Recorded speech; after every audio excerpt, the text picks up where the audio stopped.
નમસ્કાર મિત્રો, સ્વાગતમ છે તમારા બધાનું ધોરણ 11 અંદર બીજો પાઠ છે કંપની સેક્રેટરી. આની પહેલાં પહેલો પાઠ પણ મૂક્યો હતો, એ 1 વર્ષ પહેલાંનો છે બરાબર. માહિતી સંચારવાળો છે, કંપનીવાળો પણ છે, તો એ પણ તમે જોઈ લેજો બરાબર.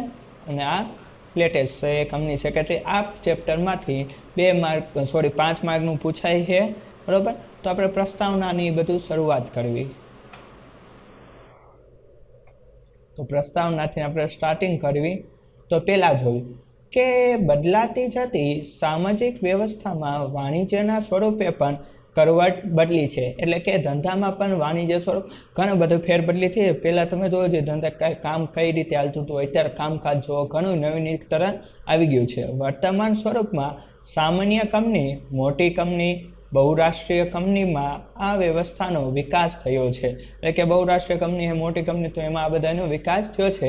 એના કારણે સેક્રેટરી વર્તમાન કંપની ધારા મુજબ એક જરૂરિયાત છે બરાબર. વર્તમાન કંપની ધારા પ્રમાણે જોઈએ એટલે કે હાલમાં ત્યાં કંપની ધારો કયો હાલે તો કે 2013 ચાલે છે. જૂનો 1956 બરાબર. પેલો કંપની ધારો ક્યારે આવ્યો તો કે 1956માં બરાબર. મારી આગળ પેન ટેબ્લેટ નથી એટલે માઉસ જ લખું એટલે અક્ષર થોડા ઓલા થશે.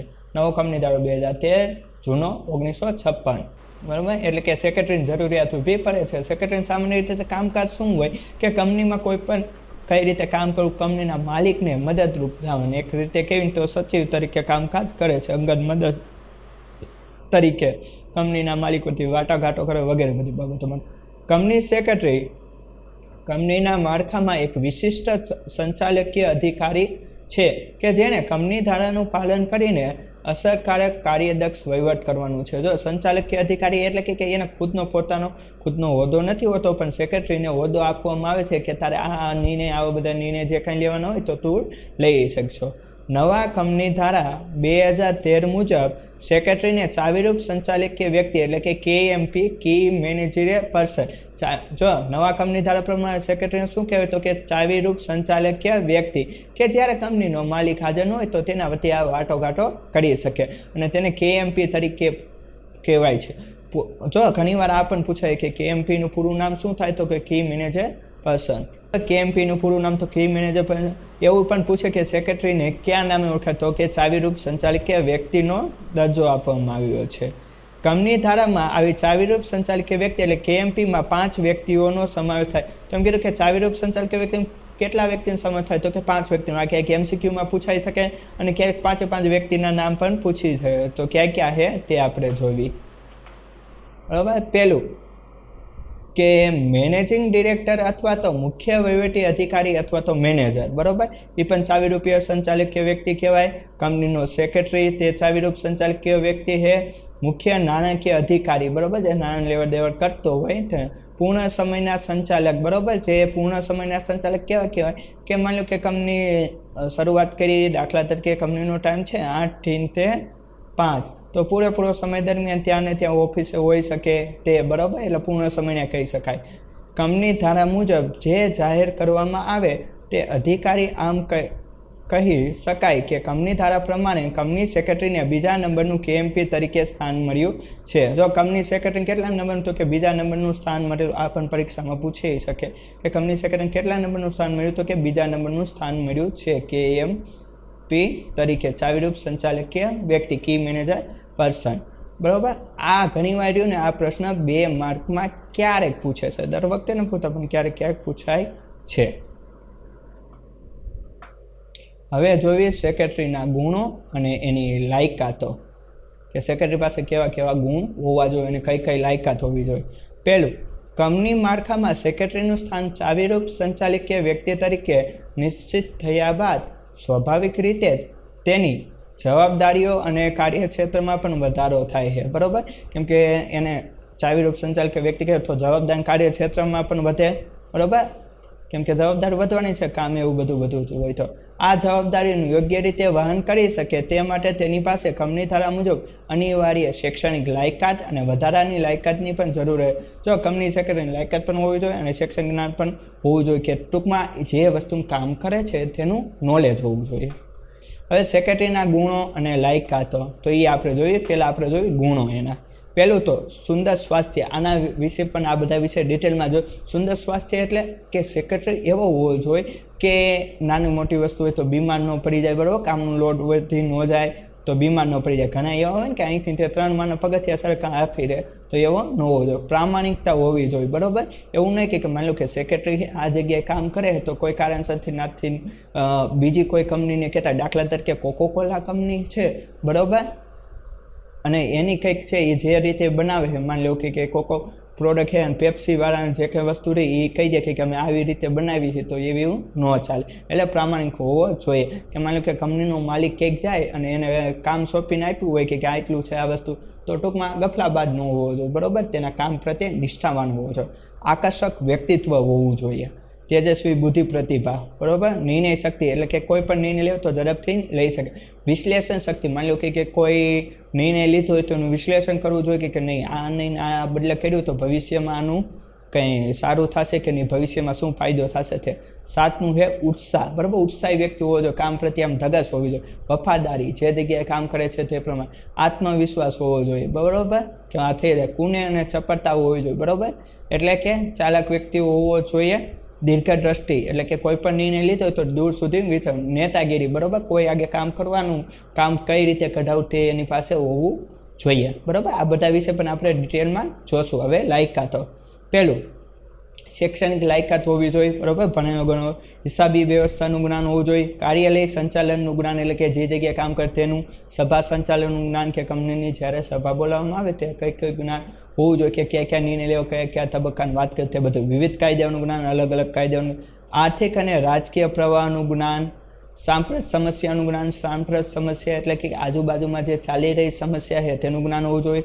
અંગ્રેજી ભાષા ઉપર પ્રભુત્વ અને અન્ય ભાષાઓનું જ્ઞાન. અંગ્રેજી ભાષા ઉપર પ્રભુત્વ એટલે કે ક્યારેક એને કોઈ જગ્યાએ ડીલ કરવાની થઈ કે બીજા કોઈ દેશ વાતચીત કરવાની છે, કંઈ ઓર્ડર મળે તો એની સાથે અંગ્રેજીમાં. જનસંપર્કનું જ્ઞાન, આજુબાજુના લોકો હોય તો એને જાણવું હોવું જોઈએ. કોમ્પ્યુટર અને અન્ય ઇલેક્ટ્રોનિક સાધનોનું જ્ઞાન પણ હોવું જોઈએ કે જેથી કરીને કંઈ નાની મોટી તકલીફ હોય તો તે જાતે કરી શકે, બરાબર. ઘણીવાર ગુણ અને લાયકાત પણ 4 માર્કમાં પરીક્ષામાં પૂછાય છે, પણ કઈ રીતે? ડિટેલમાં પૂછાય છે, બરાબર. હવે એના વિશે આપણે વિગતવાર જોશું. તો કે સેક્રેટરીના ગુણો. તો પહેલું આપણે જોયું સુંદર સ્વાસ્થ્ય, ગુડ હેલ્થ. કંપની સેક્રેટરી મુખ્ય વહીવટી વડા હોવાના કારણે તેને વિવિધ તબક્કે અથાગ પરિશ્રમ કરવો પડે. એટલે કે અલગ અલગ જગ્યાએ ઘણું બધું કામ કરવાનું હોય છે. અનિયમિતતાઓનો સામનો પણ કરવો પડે. અનિયમિતતાનો સામનો એટલે કે દાખલા તરીકે ઓફિસ બંધ થવાનું કામ 4 વાગ્યાનું હોય અને ક્યારેક ઓવરટાઈમ કરવો પડે, 6 વાગી જાય, 7 વાગી જાય, રાતના 9 પણ થઈ શકે અને બીજે દી ઓફિસમાં પાછું 7 વાગે આવવાનું પણ થાય. આવા કઠિન કાર્યો આસાનીથી કરવા તેની પાસે સુંદર સ્વાસ્થ્ય હોવું જરૂરી છે. એટલે કે ટૂંકમાં એવું ન હોવું જોઈએ કે વ્યક્તિ વારંવાર બીમાર પડી જાય તેવો. જેથી તે થાક ન અનુભવે. શારીરિક રીતે સારું સ્વાસ્થ્ય હોય તો માનસિક રીતે પણ તે સ્વસ્થ રહેશે, બરાબર. પ્રામાણિકતા, હોનેસ્ટી. સેક્રેટરી કંપનીમાં મુખ્ય ચાવીરૂપ સંચાલકીય વ્યક્તિ છે, જેના કારણે તે કંપનીની અનેક બાબતો જાણતો હોય છે, બરાબર. પ્રામાણિકતા ટૂંકમાં એ કંપનીનો ચાવીરૂપ સંચાલકીય વ્યક્તિ છે, બરાબર. તો એને બધી બાબતનું ખબર તો હોય ને કે કંપનીમાં કામ કરતો એને બધી ખબર હોય કે આ જગ્યા છે, આ વસ્તુ આ છે, આ વસ્તુ આ રીતે બને છે. તેથી તે શુભનિષ્ઠાથી અને પ્રામાણિકતાથી કામ કરે તે જરૂરી છે. તેની સુટેવો એટલે કે સારી ટેવો અન્ય અધિકારીઓને પ્રેરણારૂપ બને છે અને પોતે ચારિત્રવાન બને છે. અંગત હિતની જાળવણીના બદલે તે કંપનીના હિતની જાળવણી માટે તેમનામાં પ્રામાણિકતા જરૂરી છે, બરાબર. પોતાનું હિત નહીં કે કોઈ કેમ કે હું તને 5 લાખ રૂપિયા આપીશ, તું કે ને તમારી કંપનીમાં કઈ રીતે કામકાજ કરે, કઈ રીતે પ્રોડક્ટ બનાવો હો ને કઈ રીતે તમે સેલ્સ કરો હો, તો એવું બધું રહ્યું ને પર્સનલ માહિતી નથી આપતો. પોતાનું હિત ન જોતો અને કંપનીનું હિત જોવે છે કે એવી રીતે કામ કરવું જોઈએ કે કંપની અંદર કામ કરતો એવું જોવું જોઈએ કે આ જે કંપની છે મારી પોતાની છે એમ પ્રમાણે. કીધું આકર્ષક વ્યક્તિત્વ, એટ્રેક્ટિવ પર્સનાલિટી. સેક્રેટરીએ કંપનીના વિવિધ પક્ષકારો સાથે કામગીરી બજાવવાની હોય છે, જેમ કે શેર હોલ્ડરો. શેર હોલ્ડરો કોને કહેવાય? કે જે વ્યક્તિ કંપનીના શેર ખરીદે તે શેર હોલ્ડર. દાખલા તરીકે ABC નામની કોઈ કંપની છે, બરાબર. એ કંપનીએ શેર બહાર પાડ્યા. શેર એટલે કે એક પ્રકારની આપણે મિલકત પણ કહી શકો, બરાબર. જેમાં અલગ અલગ લોકો કંપનીના શેર ખરીદે. દાખલા તરીકે પી નામના વ્યક્તિએ કોકે એ કંપનીના શેર ખરીદ્યા છે તો એ વ્યક્તિ શું છો કંપનીનો શેર હોલ્ડર કહેવાય અને જેટલા શેર ખરીદે છે એટલા શું કહેવાય કે કંપનીનો માલિક પણ ગણાય છે. હવે ડિબેન્ચર હોલ્ડરો. ડિબેન્ચર એટલે કે એક પ્રકારનું કંપની માટે દેવું કહેવાય કે જે કંપની ઉછીની મૂડી આપે છે. 12માં આવશે તો ત્રીજો પાઠ થાય. સંચાલક મંડળ, સરકારી અધિકારીઓ, કર્મચારીઓ, સામાન્ય પ્રજાજનો વગેરેની સાથે કામગીરી કરવાની હોય તો બધા સાથે કામગીરી કરવાની હોય. સાથે સાથે સરકારી વિભાગો, બેન્કો અને અન્ય નિષ્ણાત વ્યક્તિઓ સાથે પણ કામગીરી કરવાની હોય છે. એનું વ્યક્તિત્વ સામા પક્ષને પ્રભાવિત કરી શકે તેવું પ્રભાવશાળી અને આકર્ષક હોવું જોઈએ. સામેવાળો વ્યક્તિ એવું હોવું જોઈએ કે ના કે સામેવાળો વ્યક્તિ ના આ વ્યક્તિ વ્યવસ્થિત છે, રેડી છે, બરાબર, કે હાવ એમ નહીં કે હાવ મારી જેમ આમ શાંત ને શાંત બેઠું રહેવું, બરાબર, વાતચીત કરવાની, બોલવાનું, બરાબર, જેથી કરીને માહિતી આગળ પહોંચી શકે. હવે બીજા જોવી. હવે આવ્યું તેજસ્વી બુદ્ધિ પ્રતિભા, શાર્પ ઇન્ટેલિજન્સ, કે સેક્રેટરીએ રોજબરોજનું વહીવટી કાર્ય કરવાના હોય છે, બરાબર, નાણાકીય બાબતનું પણ હોઈ શકે. સેક્રેટરીએ ધંધાકીય, આર્થિક, ધારાકીય અને નીતિ વિષયક ફરજ પણ બજાવવાની હોય છે. આ કાર્ય સરળતાથી થાય તે માટે તેનામાં તેજસ્વી બુદ્ધિ પ્રતિભા જરૂરી હોવી જોઈએ, બરાબર. ઘણીવાર એવું ન થવું જોઈએ કે કોઈક તમને માલ વેચવા આવે, દાખલા તરીકે એને 4000માં પડે છે માલ અને તમને એમ કે 4,500, તો તમે એવું કંઈક વચ્ચેનો રસ્તો નીકળો કે તમને 3 લાખમાં જ વેચી દે માલ, બરાબર, કાં 4,500માં છે તો 4માં જ દઈએ કે તે રીતે. હવે નિર્ણય શક્તિ, ડિસિઝન કેપેસિટી. કોઈપણ બાબતમાં ત્વરિત નિર્ણય લેવાનું કાર્ય મુશ્કેલ હોય છે, બરાબર. કોઈ પણ તમે વિચારો કે કોઈ પણ બાબતનો આપણે નિર્ણય લેવો તાત્કાલિક તો ઘણીવાર મુશ્કેલ બને. ઘણીવાર કોઈ નિર્ણય લીધા હોય તો ખોટા પણ પડતા હોય છે. તો એવા સંજોગોમાં શું તો પરંતુ રોજબરોજના સફળ વહીવટ માટે ઝડપી નિર્ણય શક્તિ જરૂરી છે. જો સેક્રેટરી ઝડપી અને યોગ્ય નિર્ણય લે તો કંપનીનો સમય, સાધન અને શક્તિનો પણ બચાવ થાય છે. ઘણીવાર એવું થયું હોય કે કંપનીના કોઈ યંત્ર બંધ થઈ ગયા હોય, મશીનરી છે તો માની લો કે ખરાબ થઈ ગઈ, તો તેવા સંજોગોમાં હું કોઈ કારીગરને બોલાવીને, બરાબર, એને રિપેર કરવી. એમાં એવું નહીં કે માલિકને આવવા દે પછી ઓલું થાય, પોતે હાથે ડિસિઝન લઈ શકવો જોઈએ. વિશ્લેષણ શક્તિ, એનાલિટિકલ કેપેસિટી. સેક્રેટરીએ કંપની વતી કરારો કરવાના હોય છે. તેના સંદર્ભમાં જુદા જુદા પાસાઓનું વિશ્લેષણ કરવાની ક્ષમતા પણ હોવી જોઈએ. જુદા જુદા પાસાઓનું વિશ્લેષણ એટલે કે જ્યારે કોઈ વ્યક્તિને તમે ઓર્ડર આપો છો માલ સામાનનો, બરાબર, કે એ તમારી આગળ માલ સામાન ખરીદવા આપે તો એવું કંઈક કરો કે તમારી આગળ લેવા આવ્યો છે તો દર વખતે તમારી પાસેથી માલ સામાન લે. કોઈ વહીવટી પ્રશ્ન ઊભા થાય તો તેની છણાવટ કરવી એટલે કે જો કે કોઈ પ્રશ્ન હોય તો એનું સોલ્યુશન લાવવું. દૂરોગામી પરિણામોનું વિચારીને નિર્ણય લેશે, બરાબર. દૂરોગામી એટલે કે ભવિષ્યમાં આ મેં નિર્ણય લીધો તો તેને કંપનીને ફાયદો થશે કે નહીં તે બધું જોવું પડે. જો વિશ્લેષણ ક્ષમતા ન હોય તો કોઈ ખોટા નિર્ણય લેવાઈ જવાનો પણ ભય રહે છે. જો વિશ્લેષણ ક્ષમતા નહીં તો કોઈ ભૂલમાં ક્યાંક ખોટો નિર્ણય પણ લેવાઈ જાય એવું પણ બની શકે. હવે ઉત્સાહી માણસ હોવો જોઈએ. ઉત્સાહી સેક્રેટરી અને કર્મચારીઓ માટે પ્રેરણારૂપ હોય છે, કારણ કે નિરુત્સાહી વ્યક્તિ કામને બોજ બનાવી દે છે, જ્યારે ઉત્સાહી વ્યક્તિ કાર્યને સરળ બનાવે. માની લો કે કોઈ ઉત્સાહી વ્યક્તિ છે તો કામ કરવાની મજા આવશે, એની હારે બીજા પણ લોકો કામ કરશે. પણ નિરુત્સાહી છે, સારો રહે છે, તેમ કહે છે કે જવા દે ભાઈ, નથી કરવું, રહેવા દેવી, હું કાલ કરી નાખીશું. તો નિરુત્સાહી સામુનો બીજાને પણ કામ નહીં કરવા દે. બદલા ઉત્સાહી વ્યક્તિ એ છે તો બીજા એને જોઈને કામ કરશે કે હાલો આ થોડુંક જ છે, ઝડપથી થઈ જાય તે રીતે. હવે આગળ જોયું કે વફાદારી, લોયલ્ટી. સેક્રેટરી કંપનીનો મુખ્ય અધિકારી હોવાના કારણે તેની પાસે કંપનીની ઘણી બધી સંવેદનશીલ બાબત અને ગુપ્ત બાબતો હોય છે. કેમ કે કંપનીનો સેક્રેટરી હતો અને ખબર જ હોય કે કઈ રીતે કંપની નિર્ણય લે છે, કઈ રીતે કામ કરે, કેટલું વેચાણ થાય, કઈ રીતે નફો કમાય છે વગેરે. માટે તેનામાં વફાદારી જરૂરી છે. જો તે હરીફ કંપનીને રહસ્યો આપીને અંગત સ્વાર્થ સાધે તો કંપની ચાલી શકે નહીં. માની લો કે બીજી કોઈ કંપની છે, એક્ઝામ્પલ તરીકે કોઈ ઠંડા પીણાની કંપની છે, બરાબર, એની પ્રોડક્ટ એ રીતે બનાવે છે, કોઈક સામેવાળો બીજો વ્યક્તિ છે તે પણ બનાવે, તો એ હરીફ કંપની છે તો એને કહી દે કે અમે આ વસ્તુ બનાવી છે તો એ પણ એવું બનાવશે, લોકો પણ એની આગળ લેવા જશે. એટલે એવું અંગત સ્વાર્થ સાથે તો એ ન ચાલે. આત્મવિશ્વાસ, કોન્ફિડન્સ. સેક્રેટરી જે કાર્ય કરે અથવા તો નિર્ણય લે તેમાં તેનો આત્મવિશ્વાસ હોવો જોઈએ, બરાબર, કે એમ ન હોવું જોઈએ કે આ નિર્ણય લીધો પછી આગળ જતા આમ વિચારે કે આવું ન કરવું. તો આત્મવિશ્વાસ હોવો જોઈએ, અંદરથી આમ હોવો જોઈએ કે ના બરાબર જ છે. તે જે કામગીરી કરે છે તેમાં સફળતા મળશે તેવો આશાવાદ હોવો જરૂરી છે. આપણે ઘણીવાર થાય ને જીવનમાં કે આપણે કંઈક લઈએ ને નક્કી કરે આર્ટ્સ લેવું, કોમર્સ લેવું કે સાયન્સ, બરાબર. મારા ભાઈ બને આર્ટ્સ લીધું કે સાયન્સ લીધું તો હું એમાં, પણ આપણે પહેલાં જોવો કે આપણી કેપેસિટી કેવી છે, આપણે સાયન્સમાં જઈ શકીએ છીએ એમ છે કે નહીં, બરાબર. એવી જ રીતે કોકને જોઈને તે એમને એમ નહીં જાગી જવાનું, પેલા આપણામાં જોવાનું. આત્મવિશ્વાસ ધરાવતો સેક્રેટરી વહીવટી ગૂંચો સરળતાથી ઉકેલે છે, બરાબર. કુને અને ચપળતા. સેક્રેટરી પાસે કાયદાની જટિલ બાબતો સમજવાની, મુશ્કેલ સંજોગોને આસાન બનાવવાની કુને હોવી જોઈએ.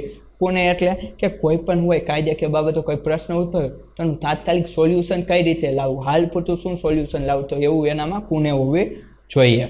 પોતાની આજુબાજુ શું બની રહ્યું છે, કેવા ફેરફાર થઈ રહ્યા છે તેનો ખ્યાલ ચપળ વ્યક્તિને તરત જ આવી જાય છે. ઘણા વ્યક્તિ એવા હોય ને કે આવી રીતે આ થયું હોય તો બાજુ એની ઘરે પોતે બેઠો હોય, બહાર ગયો ને તો એને ખબર હોય કે બાજુમાં શું થઈ રહ્યું છે, બરાબર, શું શું નવું આવ્યું વગેરે વગેરે બાબતો. હવે દીર્ઘ દ્રષ્ટિ.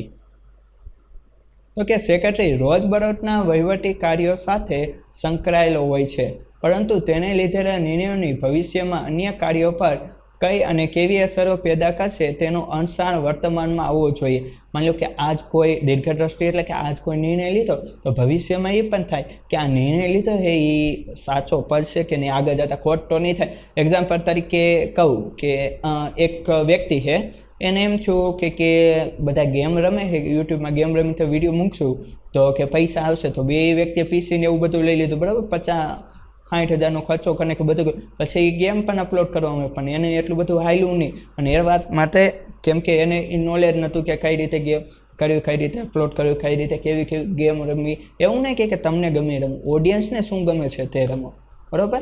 એટલે જ થાય. એટલે આવી રીતે આજનો નિર્ણય હોય તો ભવિષ્યમાં કઈ રીતે કામ કરે છે કે નહીં તે પણ જોવું જોઈએ. એટલે જ કીધું દીર્ઘ દ્રષ્ટિ એનામાં હોવી જોઈએ સેક્રેટરી પાસે. હવે નેતાગીરી, લીડરશિપ. સેક્રેટરી કંપનીમાં ઉચ્ચ હોદ્દો ધરાવતો જવાબદાર અધિકારી છે. તેના હાથ નીચે ઘણા બધા અધિકારીઓ કાર્ય કરતા હોય છે, બરાબર. સેક્રેટરી છે તો ઉચ્ચ હોદ્દો ધરાવવાનો, તો એની નીચે હોય તે, બરાબર, ઓલા હોય જે શું કહેવાય સેલ્સ વિભાગના હોય, બરાબર, અમુક વર્કરો હોય કે કઈ રીતે કામ કરવાનું બધા ઉપર દેખરેખ રાખવાની હોય. તેમની પાસેથી સમયસર ધાર્યું કાર્ય કરવાની ક્ષમતા તેનામાં હોવી જોઈએ. એમાં લો કે કોઈ કામ કરો તો કઈ રીતે કામ કરો, સામેવાળા વ્યક્તિને એવું ન થવું જોઈએ કે આ વ્યક્તિ મને એકને કામ સોંપે છે, બરાબર. એને એવું લાગવું જોઈએ કે કંઈ વાંધો, મને કીધું આમ બધા સાથે સારા સંબંધ હોવા જોઈએ ટૂંકમાં, બરાબર. સામેવાળા વ્યક્તિને એવું ન થવું જોઈએ કે મને એકને થાય અમારી આગળ કામ કરવું છે, ના હું બીજાને કોઈને, એવું ન થવું જોઈએ. આ માટે કાર્યસૂચ પહેલ કરવાની વૃત્તિ, સહકારની ભાવના. સહકારની ભાવના એવી રીતે હોવું જોઈએ કે એમ નહીં કોઈને ચિંતિત એમ કે આને નાતું કરે, સાથે સાથે આપણે પણ કામ કરવાનું, એટલે વ્યક્તિ પણ કામ કરશે કે હાલો લેવડાવો તો એવું કંઈક કીધું. દાખલા તરીકે અહીંથી તે એક્ઝામ્પલ તરીકે કે એક ટેબલ લેવાનું છે, બરાબર. કોઈ એક વ્યક્તિને કહેશો કે બે વ્યક્તિ કે ટેબલ મૂકી દે તો એ નહીં મૂકે, આપણે એમ કહેશું કે હાલો આ ટેબલ લેવડાવો તો યાર મદદ પણ કરશે. સહકારની ભાવના, સાહસિકતા વગેરે નેતાગીરીના ગુણો તેનામાં હોવા જોઈએ, બરાબર. હવે સેક્રેટરીની લાયકાતો કે કઈ લાયકાતો હોવી જોઈએ સેક્રેટરી પાસે. તો કે સેક્રેટરીની લઘુત્તમ લાયકાત કંપની ધારામાં જણાવેલ છે. લઘુત્તમ એટલે કે થોડીક આપેલી, પણ સેક્રેટરી પાસે એના કરતાં પણ વધુ લાયકાતો હોવી તે સેક્રેટરી તરીકે યશસ્વી ફરજ બજાવી શકે. તો આમાં બતાવી છે 10 કે 12 જેવી, પણ એનાથી પણ વધુ હોય. આ લાયકાતો શિક્ષણ અને તાલીમ દ્વારા મેળવી શકાય છે, જે નીચે મુજબ છે. તો પહેલું જોયું શૈક્ષણિક લાયકાત, એજ્યુકેશન ક્વોલિફિકેશન. સેક્રેટરી પાસે જો આ ઘણી વાર પૂછાય છે, institute of company secretary of ઇન્ડિયાનું પ્રમાણપત્ર હોવું જોઈએ. કે સેક્રેટરી પાસે કેવું પ્રમાણપત્ર હોય, તો કે ઇન્સ્ટિટ્યૂટ ઓફ કંપની સેક્રેટરીનું પ્રમાણપત્ર. આખી એક વિકલ્પ કાંઈ એક વાક્યમાં પૂછી લે છે. બીજી રીતે કહીએ તો કંપની ધારાની જોગવાઈ મુજબ સેક્રેટરી હોવો.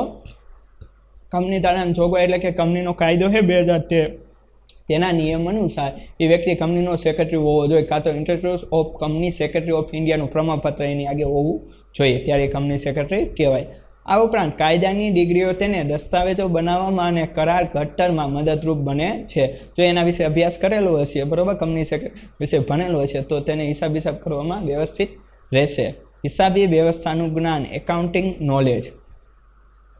કંપનીના હિસાબો વ્યવસ્થિત રખાય છે, કાયદા મુજબ રખાય છે, સમયસર ઓડિટ થાય તેની પણ ફરજ છે, બરાબર. વ્યવસ્થિત રખાય, સમયસર ઓડિટ એટલે કે વર્ષના અંતે હિસાબ બરાબર થાય છે ને એમાં કાપ તો નથી થતો ને તો શેર હોલ્ડર સમક્ષ વાર્ષિક હિસાબો રજૂ કરી શકાય છે. આ બધું જ ત્યારે શક્ય બને જ્યારે તેની પાસે હિસાબી વ્યવસ્થાનું પ્રાથમિક જ્ઞાન હોવું જોઈએ. બેઝિક તો નોલેજ હોવું જોઈએ કે કેટલા બિલ છે, કેટલો નફો થયો, કેટલા પૈસા આપણે ચૂકવા, કેટલા પૈસા આપણે આવ્યા, તો એ બધું જ્ઞાન હોવું જોઈએ. હવે કાર્યાલય સંચાલનનું જ્ઞાન, knowledge of the office administrator, એટલે કે જે જગ્યાએ કામ કરે છે તેનું જ્ઞાન તો હોવું જોઈએ ને. ઓલા જેવું ન હોવું જોઈએ કે રિક્ષા આંકવાવાળાને હેલિકોપ્ટર આંકવા દઈ દેવું, બરાબર. કાર્યાલયનો વડો સેક્રેટરી છે. કાર્યાલયના કાર્યોની ફાળવણી માટે જુદા જુદા વિભાગો વચ્ચે સંકલન સાધવા માટે તેની પાસે કાર્યાલય સંચાલન જ્ઞાન આવશ્યક છે, બરાબર. એની આગે બીજા લોકો છે ઘણા બધા નીચે કામ, પણ તો એની આગે એવું છે કે બીજા આગે કામ કઢાવવાની એનામાં સત્તા હોવી જોઈએ, ટૂંકમાં આવડત હોવી જોઈએ, સત્તા તો ન કહેવી. એટલું જ નહીં, રોજબરોજના કાર્યાલય સંચાલનમાં ઊભા થતા પ્રશ્નોનો ઉકેલ લાવવા માટે ઓફિસ સંચાલનનું જ્ઞાન જરૂર. રોજબરોજના પ્રશ્ન, ઘણીવાર એવું થતું કે કંપનીમાં ઘણા બધા લોકો કામ કરતા, તો બે વ્યક્તિને ભરતું ન હોય, અંદર ડખા થાય, કંઈક ને કંઈક નાના મોટા પ્રશ્ન, તો એવા પ્રશ્ન હોય નાના મોટા રોજબરોજના, તો એનું નિરાકરણ લાવવું જોઈએ. હવે સભા સંચાલનનું જ્ઞાન, knowledge of the meeting management, બરાબર. કે જ્યારે કોઈ કારણસરથી સભા બોલાવવાની થાય કંપનીની, બરાબર, તો તેવા સંજોગોમાં ક્યાં નિર્ણય લેવા, કયા ટોપિક ઉપર વાતચીત કરવાની, તે બધું ખબર હોવી જોઈએ. કંપની સેક્રેટરીએ સંચાલક મંડળની, શેર હોલ્ડરની, ડિબેન્ચર હોલ્ડરની, લેણદારો વગેરેની સભાઓ ભરવાની હોય છે, બરાબર. લેણદારો એટલે કે જેને આપણે આગળ પૈસા લેવાના હોય તે. આ સભા ભરતા પહેલાં સભા દરમિયાન અને સભા પછી જુદી જુદી ફરજો બજાવવાની. સભા દરમિયાન અને સભા પછી પણ, જેમ કે સભા બોલાવવાની નોટિસ આપવી, બરાબર. નોટિસ એ અગાઉ આપી દેવી, 21 દિવસ અગાઉ કરેલું કીધું કે જેમ કે સભા બોલાવીને નોટિસ આપવી. નોટિસ કોને આપવી પડે, તો કે ઘણીવાર એવું હોય કે કંપની કોઈ પણ સભા બોલાવી તો ડાયરેક્ટ એમ તો ન કહેવાય કે કાલ આપણે સભા આવી જાવ, એવું નહીં. 21 દિવસ અગાઉ નોટિસ આપી દેવી જોઈએ પોસ્ટમાં. એજન્ડા તૈયાર કરવા, એજન્ડા તૈયાર કરો કે કયા ટોપિક ઉપર આપણે વાત કરશું, બરાબર. સભાના મુદ્દા ક્યાં છે, એમને તો મિટિંગ ન બોલાવાય, બરાબર. મિનિટ્સ લખવી કે ક્યાં કોરમ અને પ્રોક્સી અંગેની જોગવાઈ. કોરમ અને પ્રોક્સી એટલે કે માની લો કે દાખલા તરીકે કોઈ વ્યક્તિ આવી શકે નથી, તો એની બદલે પ્રોક્સી તરીકે કોણ વ્યક્તિ આવે છે તે પણ જણાવો. અંગેની જોગવાઈનું પાલન થાય તે માટે કંપની ધારા અને સભા સંચાલનનું જ્ઞાન જરૂરી છે. વિવિધ કાયદાઓનું જ્ઞાન, knowledge of the various act. વર્તમાન સંસ્કૃતિમાં સેક્રેટરી પાસે વિવિધ કાયદાઓનું જ્ઞાન આવશ્યક છે, તો જ કંપનીનું સંચાલન અસરકારક રીતે કરી શકે. આ કાયદાઓમાં ખાસ કરીને ભારતીય કરારનો કાયદો, સેબીનો કાયદો, સેબી એટલે કે security exchange board of India, બરાબર.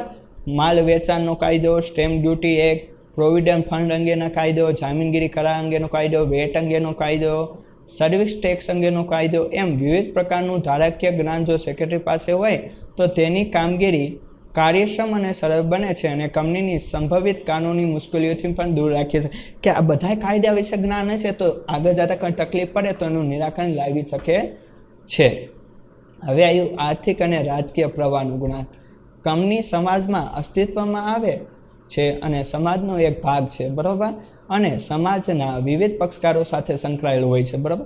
તમે જો રિલાયન્સ કંપની છે તો ઘણા બધા સાથે જોડાયેલું હોય એવું પણ થઈ શકે. તેથી સેક્રેટરીએ વર્તમાન પ્રવાહથી માહિતગાર રહીને પલટાતા પ્રવાહથી વાકેફ થઈને સંચાલક મંડળને જાણ કરી માર્ગદર્શન આપી કંપની માટે લાભદાયી પરિસ્થિતિનો નિર્ણય કરી શકે છે. તો વર્તમાન પ્રવાહ કે અત્યારે શું ચાલી રહ્યું છે અને ભવિષ્યમાં આનું શું થશે તો એનું પણ જ્ઞાન એવું. આપણે એક્ઝામ્પલ તરીકે કહીએ કે નોકિયાનો મોબાઈલ છે, નોકિયાએ એન્ડ્રોઈડ નહોતું અપનાવ્યું, તો ધીરે ધીરે એ પછી શું થયું, એનું એટલા બધા ન ચાલે, નો ડાઉટ. એના ઓલા ફોન પહેલાં હતા જૂના, એ ગમે એટલું તોય કંઈ નથી થતું, બરાબર, તૂટતા નહોતા. પણ એન્ડ્રોઈડ સાથે ન એટલે લોકો ભૂલી ગયા, એટલે કે વર્તમાન સાથે એને રહેવું જોઈએ. એટલે કીધું વર્તમાન આંખો કા ધોખા હે, એ તો શીખને કા મોકા હે. આ કોમેન્ટ કરો ફટાફટ, આ લાઈક. સમાજમાં વર્તમાન આર્થિક અને રાજકીય પ્રવાહો કંપનીને ચોક્કસપણે અસર કરે છે. હવે સાંપ્રત સમસ્યાનું જ્ઞાન. સાંપ્રત સમસ્યા કોને કહેવાય, તો કે સેક્રેટરીએ વર્તમાન પ્રવાહોને સાંપ્રત સમસ્યાઓથી માહિતગાર થવું આવશ્યક છે. આ સમસ્યાઓ કંપનીના વિકાસ ઉપર અસર કરે. દાખલા તરીકે આસામમાં ખનિજ તેલ ઉપર નિકાલનો પ્રતિબંધ ત્યાંના કેટલાક સ્થાનિક સંગઠનોએ કર્યો હતો. કે આસામમાં જે રહ્યો ખનિજ તેલ નીકળતું હતું તો નાથી આપણે બહાર નથી મૂકવું, તો સ્થાનિકોવાળાએ બંધ કરી દીધું હતું. એને કહેવાય સાંપ્રત સમસ્યા. સાંપ્રત સમસ્યા ઊભી થયેલી પરિસ્થિતિ અનુસાર સેક્રેટરી સંચાલક મંડળને માર્ગદર્શન આપીને ભવિષ્યમાં ઊભી થનારી સમસ્યા સામે અગમચેતી રાખે. દાખલા તરીકે જો ખનિજ તેલનું ઉદાહરણ આપ્યું કે એને બંધ કર્યું તો તેવા સંજોગ શું રાખે કે આપણે આસામની બદલે બીજી જગ્યાએથી ખનિજ તેલ મગવીએ તો જેથી કરી કંઈ તકલીફ જ ન પડે એ. અંગ્રેજી ભાષા ઉપર પ્રભુત્વ અને અન્ય ભાષાઓનું જ્ઞાન. કંપનીના બધા જ કામકાજો અંગ્રેજી ભાષામાં ચાલે છે. સેક્રેટરીએ જુદા જુદા પક્ષકારો સાથે કંપની વતી પત્રચાર કરવાના હોય છે, તેથી અંગ્રેજી ભાષામાં તેને મહારત હાંસલ કરવી જોઈએ. કંપનીનો વિસ્તાર થતાં વિદેશી કંપની સાથે પણ કાર્ય કરવાનું હોય છે. આવા સમયે વિદેશી ભાષાનું જ્ઞાન કંપની સેક્રેટરીને કરારો કરવામાં મદદરૂપ થાય છે. જો વિદેશી ભાષા હોય એટલે કે અંગ્રેજી આવતી હોય તો કંઈક કરાર કરવા કંઈ નિર્ણય લેવાય તો વાતચીત કરીને તે લઈ શકે છે. પછી જનસંપર્કનું જ્ઞાન.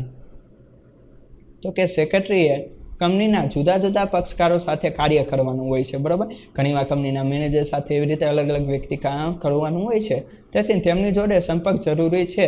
પછી ઘણા બીજા પણ વ્યક્તિ હોય છે, એ કોન્ટ્રાક્ટર હોય, એ બધા સાથે પણ હોય છે, જેથી તેમનામાં વિશ્વાસ કેળવી શકાય છે.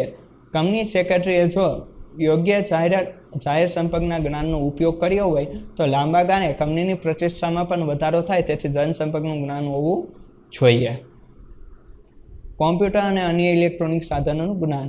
વિકસિત સમાજમાં અને આધુનિક કંપનીઓમાં કોમ્પ્યુટર વર્તમાન સમયની જરૂરિયાત છે, કારણ કે કોમ્પ્યુટર દ્વારા શેર હોલ્ડરો, ડિબેન્ચર હોલ્ડરો, સંચાલક મંડળ અને કંપની અંગેની અન્ય બાબતો પક્ષકારો વિશેની વિશાળ માહિતી સંગ્રહ કરી શકાય છે, જેના કારણે સમય, સાધન અને માનવ શ્રમનો બચાવ થાય છે.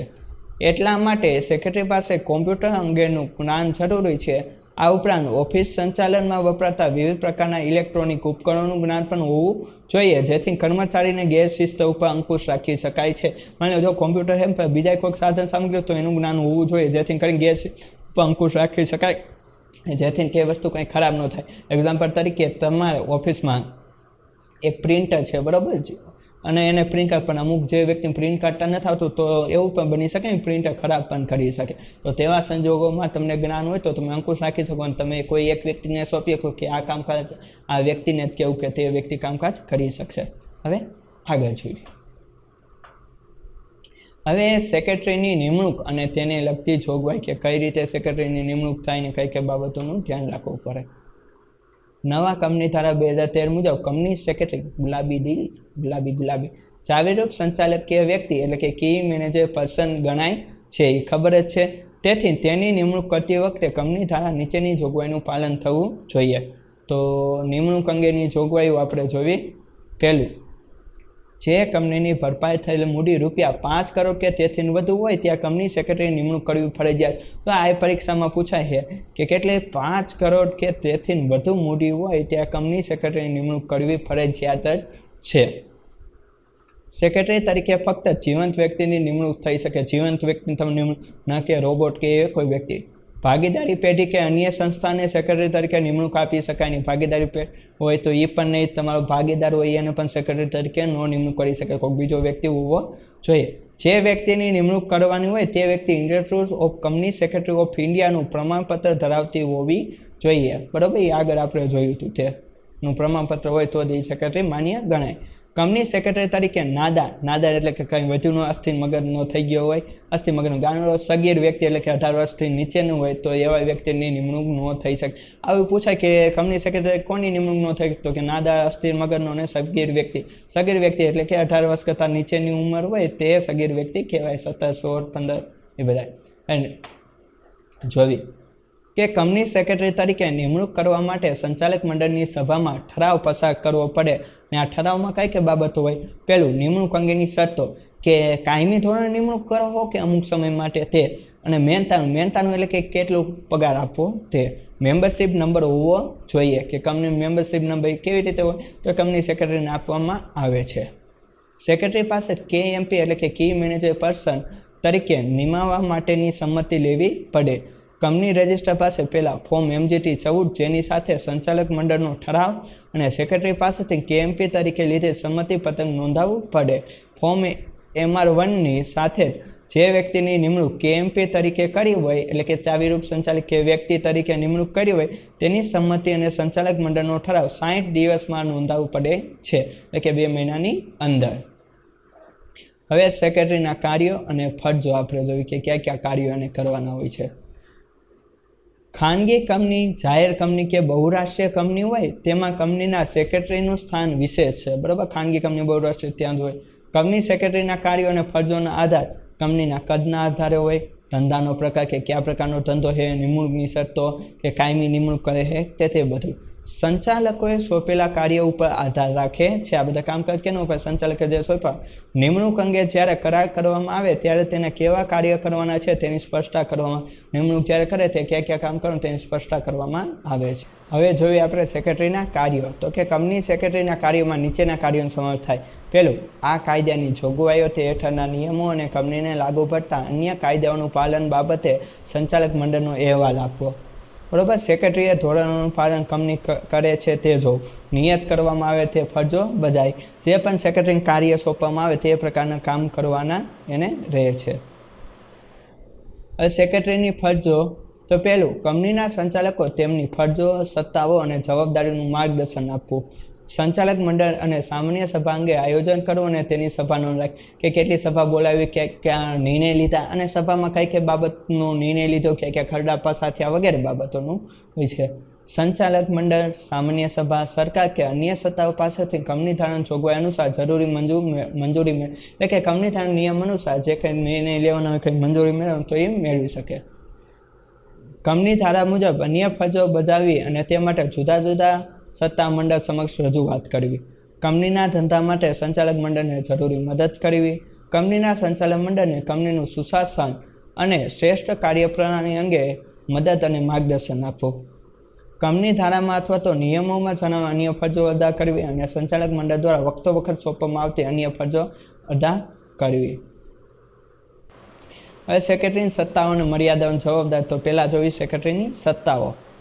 કે કંપની ધારામાં સેક્રેટરીને સ્પષ્ટ રીતે કોઈ સત્તા આપવામાં આવેલી નથી, પરંતુ નિયમન પત્રમાં આ અંગેની જોગવાઈ કરવામાં આવી. તો શું કીધું કે સેક્રેટરી પાસે કોઈ સત્તા નથી આપવામાં આવી, બરાબર, પણ એને સત્તા અમુક કામ સોંપવામાં આવે છે. ડાયરેક્ટ ન આપી કે આને આ કામ. અને જો આમાં કોઈ ઉલ્લેખ ના હોય તો સંચાલક મંડળ આ અંગેનો ઠરાવ કરવાનો હોય છે. અને સેક્રેટરીની સત્તા નીચે મુજબ ગણાય કે એને કઈ કઈ સત્તા આપી શકે. તો પહેલું, કંપની રજિસ્ટર સમક્ષ સ્થાપનાનું પ્રમાણપત્ર અને ધંધો શરૂ કરવાનું પ્રમાણપત્ર મેળવવા માટે નક્કી કરેલા દસ્તાવેજો નોંધણી કરાવવાની સત્તા. અને કે કોઈ ધંધો શરૂ કરવો તો એની નોંધણી કરવાની સત્તા એની આગળ હોઈ શકે. સેક્રેટરી ઓફિસ વ્યવસ્થાના વડા હોવાને નાતે જુદા જુદા ખાતા ઉપર દેખરેખ અને અંકુશ રાખવાની સત્તા. બરાબર. વેચાણ વિભાગ છે, ખરીદ વિભાગ તો એ બે બાબત ઉપર એ દેખરેખ રાખી શકે અલગ અલગ. સેક્રેટરીને શેર વેચણી પત્ર, શેર હપ્તા, શેર જપ્તી, શેરની ફેરબદલી વગેરે પત્રો ઉપર કંપની વતી સહી કરવાની સત્તા. બરાબર. કોઈ પણ કંપની વતી સાઇન કરવાની સત્તા એની આગળ હોય છે. માની લો કે કોઈ વ્યક્તિ શેરના હપ્તા નથી ભરે તો તેવા સંજોગોમાં શું થાય? શેર જપ્ત થઈ શકે છે. કંપની વતી વિવિધ પક્ષકારો સાથે સેક્રેટરીને પત્ર વ્યવહાર કરવાની સત્તા. સેક્રેટરીને કંપની વતી એજન્ટ તરીકે કાર્ય કરવાની સત્તા. સંચાલક મંડળ પાસેથી મળેલી સત્તાના આધારે સેક્રેટરી કંપની વતી કોઈ કાર્ય કરે તો તે માટે કંપનીને જવાબદાર ઠેરવી શકે છે.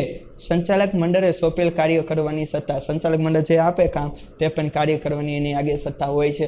તો કંપની સેક્રેટરીની ખુદની સત્તા નથી હોતી, એને સત્તા આપવામાં આવે છે. બરાબર. એની રીતે નિર્ણય ન લઈ શકે પણ એને નિર્ણય લેવા માટે એની સત્તા આપવામાં આવે. કારણ કે કંપની સેક્રેટરી એને એવી સત્તા ન હોય કે કોઈ વ્યક્તિ કાઢી મૂકવો, છૂટો કરી દે તો એ છૂટો ન કરી શકે. સેક્રેટરીની સત્તાની પણ મર્યાદાઓ તો જોવી. જો સંચાલક મંડળ સત્તા ન આપી હોય તો તે પોતાની ઈચ્છા મુજબ સભા બોલાવી શકતો નથી. તો સંચાલક મંડળ કોઈ સત્તા જ નથી આપી તો એની ઈચ્છા પ્રમાણે ત્યારે એ સભા ન બોલાવી શકે. સેક્રેટરી કંપનીના કાર્ય માટે કંપની વતી ઉછીના નાણાં લઈ શકતો નથી. પોતાના અંગત કાર્ય માટે ઉછીના નાણાં કંપની વતી ન લઈ શકે. સેક્રેટરી કરાર કરવાની પ્રક્રિયામાં મદદ કરે છે, પરંતુ તે કંપની વતી સત્તા વગર કરાર કરી શકતો નથી. કંઈ નિર્ણય લેવો, ડિસિઝન લેવો હોય કે કોઈ ડીલ બિલ કરવી તો એ કરી શકે છે, પણ એને સત્તા ન મળી હોય તો ન કરી શકે. નીતિ વિશે કોઈ નિર્ણય સેક્રેટરી લઈ શકતો નથી. સંચાલકોએ આપેલી સત્તા સિવાય કરાર કરે તો તે કંપની બંધન કરતા નથી. જો સત્તા વિરુદ્ધને કોઈ કરાર કરે તો બંધન કરતા નથી. સેક્રેટરી જાહેર જનતાને સત્તા વગર શેર આપી શકે નહીં. જો એને સત્તા ન હોય તો જાહેર જનતાને એમનું શેર ફ્રીમાં કેમ કોઈ પણ રીતે શેર બહાર ન બાળી શકે. સેક્રેટરીની જવાબદારીઓ. પહેલું, સેક્રેટરી કંપની ધારાનું ઉલ્લંઘન કરે અને કાયદા મુજબના કાર્ય ન કરે તો તેની જવાબદારી ઊભી થાય છે. ટૂંકમાં નીતિ નિયમ અનુસાર કામકાજ ન કરે તો એ જવાબદાર બને. કંપની રજિસ્ટ્રાર પાસે સમયસર જરૂરી દસ્તાવેજો સેક્રેટરી ન મોકલે તો તે જવાબદાર ઠરે છે. સેક્રેટરીએ સત્તાનો દુરુપયોગ કરે, ગુપ્ત કમિશન મેળવે તો તેને દંડ અને સજા અથવા તો બંને પ્રકારની સજા થાય. જો ગુપ્ત માની લો કે ઘણીવાર એવું થયું કે કોઈ બિલ પાસ કરવાનું થયું ને એમાં એક્સ્ટ્રા 100-200 રૂપિયા મેળવી દે, કાં કોકને એમ કીધું કે હાલો ને તમારું કામ થઈ જશે, એટલા પૈસા મને આપજો ને એટલે હું કરી દે, તો તેવા સંજોગોમાં દંડ પણ થઈ શકે, સજા પણ થઈ શકે, જેલમાં પણ જવું પડે. જો સેક્રેટરી સત્તા બહારના કાર્ય કરે, કંપની સાથે દગો કરે, છેતરપિંડી કે વિશ્વાસઘાત કરે ત્યારે તે જવાબદાર ઠરે છે. સેક્રેટરી તેના કાર્યમાં અસમ્ય બેદરકારી દાખવે અને તેના કારણે જો કંપનીને નુકસાન થાય તો તે ભરપાઈ કરવાની જવાબદારી સેક્રેટરીની છે. માની લો કે સેક્રેટરીના કારણે કોઈ નિર્ણય એમને લીધો હોય ને એને કંઈક ભૂલ થયું તો એ જવાબદારી પોતે ઠરે. સભા પૂરી થયા બાદ સેક્રેટરીને જરૂરી નોંધ ન રાખે, સભા નોંધ એટલે કે મિનિટ ન રાખે ત્યારે તે જવાબદાર ગણાય છે. સભા નોંધ મિનિટ કે જ્યારે સભા પૂરી થઈ ક્યાં નિર્ણય લીધા તે કંઈ માહિતી ન રાખે તેવા સંજોગોમાં. નિયત સમય મર્યાદામાં કંપની ધારાની જોગવાઈ અનુસાર વાર્ષિક હિસાબો કંપનીની સામાન્ય સભામાં રજૂ ન કરે તો તે જવાબદાર બને છે. વર્ષના અંતે વાર્ષિક હિસાબ રજૂ કરે. તમને ખબર હશે કે 1/4/2025 નાણાકીય વર્ષ શરૂ થયું હોય તો ક્યાં પૂરું થાય? 31/3/2026, બરાબર. આ નાણાકીય વર્ષ કે વર્ષ દરમિયાન કંઈ હિસાબ નહીં, ન બતાવે, કંઈ ગપલો કરતો એવા સંજોગોમાં. જો સેક્રેટરી દસ્તાવેજોમાં બિનઅધિકૃત ફેરફાર કરે તો જવાબદાર ઠરે. હોય દસ્તાવેજ એમાં એની રીતે કંઈક ચેન્જીસ લાવે, ગપલો કરે તો તેવા સંજોગોમાં જવાબદાર ઠરે. સેક્રેટરીના હોદ્દાનો અંત. સેક્રેટરીની નિમણૂક સંચાલક મંડળની સભામાં ઠરાવ પસાર કરીને કરાર દ્વારા કરવામાં આવે છે. તેના હોદ્દાનો અંત આમ તો કરારની શરતો મુજબ જ થાય છે. તદુપરાંત નીચેના સંજોગોમાં પણ કંપની સેક્રેટરીનો હોદ્દાનો માની લો કે કરાર કર્યો તે જ રીતે હોદ્દો અંત થાય, પણ ઘણીવાર એવું પણ બને કે બીજી રીતે પણ હોદ્દાનો અંત થાય. પહેલું, સેક્રેટરીનું અવસાન થાય ત્યારે, બરાબર, આકસ્મિક ગુજરી ગયો ત્યારે. તે કરાર કરવા અસમર્થ બને, નિર્ણય ન લઈ શકે. કંપની નોટિસ આપીને સેક્રેટરીને છૂટો કરે ત્યારે. ક્યારે નોટિસ આપે કે કામ વ્યવસ્થિત ન કરતો હોય ત્યારે. સેક્રેટરી રાજીનામું આપે ત્યારે કે પોતાને નોકરી ન કરવી હોય તેવા. સેક્રેટરી કંપની જોડે છેતરપિંડી કરે, વિશ્વાસઘાત કે દગો કરે ત્યારે. પોતાના કાર્યમાં અસમ્ય બેદરકારી દર્શાવે અને કંપની તેનાથી નુકસાન થાય ત્યારે, બરાબર. પોતાનું કામ સોંપ્યું, કામ વ્યવસ્થિત ન કરે અને બેદરકારી તો કંપની નુકસાન થાય તો ત્યારે પણ એને છૂટો કરી દેવામાં. કંપની ધારાઓની જોગવાઈનું પાલન સેક્રેટરી ન કરે ત્યારે. અંગત રીતે છૂપો નફો કે કમિશન મેળવે. હા, આની આ વસ્તુ રિપીટ થાય, તમે આગળ જોતા હશો તો આ બાબતો. કંપની ફટચામાં એટલે કે બંધ કરવાનું હોય કે કાયદા મુજબ કંપનીનું વિસર્જન કરવામાં આવે ત્યારે સેક્રેટરીના હોદ્દાનો અંત આવે છે. કંપનીની વચ્ચે સેક્રેટરી શું કરશે? મંજીરા વગાડશે. એટલે હવે સેક્રેટરીનું મહત્વ. તો કે આધુનિક વાણિજ્ય વ્યવસ્થા સ્વરૂપમાં કંપની સ્વરૂપ એક વિશિષ્ટ વ્યવસ્થા છે જ્યાં માલિકી અને સંચાલક જુદા જુદા છે. શેર હોલ્ડરો માલિક હોવા છતાં પણ તેઓ પ્રત્યક્ષ રીતે સંચાલન કરતા નથી, બરાબર. માલિક છે પણ તોય પ્રત્યેક સંચાલન ન કરી શકે, કેમ કે શેર હોલ્ડર હોય તો અલગ અલગ જગ્યાએ હોય કે એવું તો ન હોય. દાખલા તરીકે એક્ઝામ્પલ તરીકે રાજકોટથી ને તો બધા રાજકોટના શેર હોલ્ડર નહીં હોય, કોઈક અમદાવાદના છે, કોઈક રાજકોટના છે, વડોદરાના છે, કોઈ પણ ગામના એવી રીતે હોઈ શકે, સિટીના હોઈ શકે. તો એટલા કંપનીનું સંચાલન શેર હોલ્ડર દ્વારા ચૂંટાયેલ પ્રતિનિધિ એટલે કે સંચાલક મંડળ દ્વારા કરવામાં આવે છે. કંપની કાયદાકીય રીતે કૃત્રિમ વ્યક્તિત્વ ધરાવે છે, કેમ કે જીવંત વ્યક્તિત્વ નથી. કોઈક વ્યક્તિએ કંપનીને સ્થાપી છે, કંપની પોતે કંઈ જીવંત વ્યક્તિ નથી. તેથી બધી જ ઔપચારિકતા અને કાયદાકીય જરૂરિયાતો પૂરું કરીને કંપનીની સ્થાપનાનું પ્રમાણપત્ર મેળવવામાં સેક્રેટરીનો અમૂલ્ય ફાળો છે. વિવિધ કાયદાઓનું જ્ઞાન તરીકે ટેકનિકલ બાબતોમાં જ્ઞાન હોવાના કારણે અને અનુભવના આધારે સંચાલકો માટે શ્રેષ્ઠ મિત્ર અને માર્ગદર્શન બની શકે છે. સેક્રેટરી સંચાલકો અને માલિકો વચ્ચે સંકલનનું કાર્ય કરે છે. તે શેર હોલ્ડરોની સભા બોલાવે છે અને સભા નોંધ રાખે છે. પત્ર વ્યવહાર દ્વારા જરૂરી માહિતી શેર હોલ્ડરોને પૂરી પાડે છે. કંપની વતી શેર ફેરબદલી, હકના શેર, બોનસ શેર અંગેની તમામ કાર્યવાહી સેક્રેટરી કરે છે, બરાબર. હકના શેર કોને કહેવાય અને બોનસ શેર. હકના શેર જો તમને કહું કે દાખલા તરીકે આ વર્ષે કંપનીના તમે 5 શેર ખરીદ્યા તો ગયા વર્ષે પણ કંપની એમ કહે કે તમારે શેર ખરીદવા હોય તો પેલો હક તમને, એટલે એ હકના છે. કે બોનસ શેર તો ખબર છે નફો ઉપર મને નફો થયો હોય. સેક્રેટરી ધંધાના વિભિન્ન પક્ષકારો સાથે સંબંધ રાખીને સંપર્ક અધિકારીઓનું કાર્ય કરે છે. સેક્રેટરી કાર્યક્ષમ વહીવટ દ્વારા કંપનીની પ્રતિષ્ઠા વધારો કરે છે. કર્મચારીઓમાં નેતૃત્વ પૂરું પાડીને તેમનામાં ઉત્સાહવર્ધન કરીને શિસ્તનું પાલન કરાવે છે. કર્મચારીઓના કાર્યોનું વિભાગીકરણ કરીને સંકલન સાધી નક્કી કરેલા ઉદ્દેશો પૂરા કરવા માટે સતત પ્રયત્નશીલ રહે છે. સેક્રેટરીએ રજિસ્ટર પાસે સમયાંતરે વિવિધ પ્રકારના પત્રકો, નિવેદનો, દસ્તાવેજો અને માહિતી પૂરી પાડવાની અને નોંધાવવાની હોય છે. સંચાલકોને નીતિ ઘડતરમાં મદદ કરીને કંપનીની પ્રગતિમાં શિખરે લઈ જાય છે. ટૂંકમાં સેક્રેટરીનું કામકાજ શું હોય કે કંપનીના માલિક સાથે લઈને એને મદદ કરાવી અને પોતાની કાર્યદક્ષતા પણ પુરવાર કરે છે. આમ સેક્રેટરીનું સ્થાન સંચાલકો, કંપની કર્મચારીઓ, શેરહોલ્ડરો, લેણદારો, સરકારી વિભાગો, કંપની રજિસ્ટ્રાર વગેરે માટે અગત્યનું છે. કંપનીના વિકાસમાં સેક્રેટરીનો બહુમૂલ્ય ફાળો છે. કંપનીઓના વિકાસ એટલે કે ઉત્પાદનમાં વધારો અને વેચાણમાં વધારો, રોજગારીનું સર્જન અને દેશના વિકાસમાં પરોક્ષ રીતે સેક્રેટરી પોતાનો અમૂલ્ય ફાળો આપે છે. બરાબર. અહીં નીચે લખેલું આ પાઠમાં તમે શું શીખ્યા તે. ટૂંકમાં સેક્રેટરી હોય તો સેક્રેટરીને ઘણા બધા કામ હોય છે. ઘણીવાર મૂવીમાં પણ જોયું છે, ઘણા સેક્રેટરી હોય આવી રીતે કીધું કે આ જગ્યાએ તમારે મિટિંગ છે ને એવી. અને આમાં પણ સારું કામકાજ હોય. કંપનીના સેક્રેટરી ઘણા બધા કામ હોય છે. તમને એમ થાય કે કંઈ ન હોય એવું નહીં, પણ ઘણું બધું કામ. તો મિત્રો વિડીયો પસંદ આવે લાઈક કરો, ચેનલમાં નવા સબસ્ક્રાઈબ કરો. ફરી મળશું નવા વિડીયો. મને આપો રજા. વંદે માતરમ. જય ભારત.